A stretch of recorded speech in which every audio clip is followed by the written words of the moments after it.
చిన్న ఫెయిల్యూర్ వస్తే ఎవరికైనా బాధే. అన్నం సరిగ్గా తినబుద్ధి కాదు, నిద్ర కూడా పట్టదు. అలాంటిది కోట్లు నష్టపోతే, తన ఫ్రెండ్ సినిమాను సరిగ్గా తీయలేకపోయాడనే అపవాదు వస్తే ఇక తిండి నిద్ర ఉంటాయా? అఖిల్ సినిమా రిలీజ్ తర్వాత హీరో నితిన్ పరిస్థితి అలాగే ఉంది.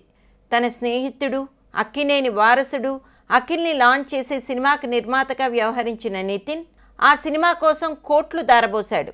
అఖిల్ రేంజ్ తెలుసుకోకుండా డబ్బులు పెడుతూ పోయాడు. నాన్న సుధాకర్ రెడ్డి ఒకానొక సమయంలో వారించిన స్నేహితుని కోసం నీళ్లలా ఖర్చు చేశాడు. తీరా సినిమా రిలీజ్ తర్వాత బాక్సాఫీస్ వద్ద బోల్తా కొట్టింది. అఖిల్ సినిమాతో నాన్న కోట్లు పోగొట్టుకుంటే నేను మనశ్శాంతి కోల్పోయానని నితిన్ చెప్పాడు. ఒకవైపు డబ్బులు పోయి, మరోవైపు అఖిల్ని సరిగ్గా లాంచ్ చేయలేదనే పేరు తెచ్చుకుని 3 నెలలు సరిగ్గా నిద్రపోలేదంట. కానీ ఈ సంఘటన తర్వాత తనకు అఖిల్కు మధ్య స్నేహం మరింతగా బలపడిందని చెప్పాడు. ఈ విషయాలు మీడియాతో పంచుకున్నాడు నితిన్. తనకు వరుస వైఫల్యాలు వచ్చినా ఏనాడు బాధపడలేదని, కానీ అఖిల్ మాజీ girl friend Hyderabadi fashion designer Shriya Bhupal మొన్న డిసెంబర్లో ఎంగేజ్మెంట్ జరిగి ఆ తర్వాత అఖిల్తో పెళ్లి ఆగిపోయింది.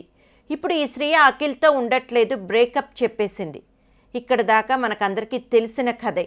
తెలియని విషయం ఏంటంటే ఇప్పుడు శ్రియా మెగా హీరో అల్లు శిరీష్తో చనువుగా ఉన్న ఫొటోస్ లీక్ అయ్యాయి. అఖిల్ పెళ్లి చెడగొట్టింది అల్లు వారి అబ్బాయేనా? ఈ ఇద్దరు చెట్టా పెట్టేలేసుకుని తిరగడం అఖిల్కి ఇష్టం లేక పెళ్లి వద్దనుకున్నాడా? లేదా అఖిల్తో బ్రేకప్ తర్వాతే శ్రియా భూపాల్ అల్లు శిరీష్ దగ్గరయ్యారా?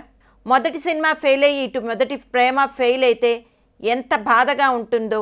రెండింట్లో ఏది నిజమైనా విరిగింది మాత్రం మన అఖిల్ మనసే. పాపం కదా. మరి ఈ ఫోటోలు అక్కినేని ఫ్యామిలీ దాకా వెళ్తే వారి స్పందన ఎలా ఉంటుందో నాకు అత్యంత బాధాకరమైన అనుభవాన్ని నితిన్ చెప్పాడు.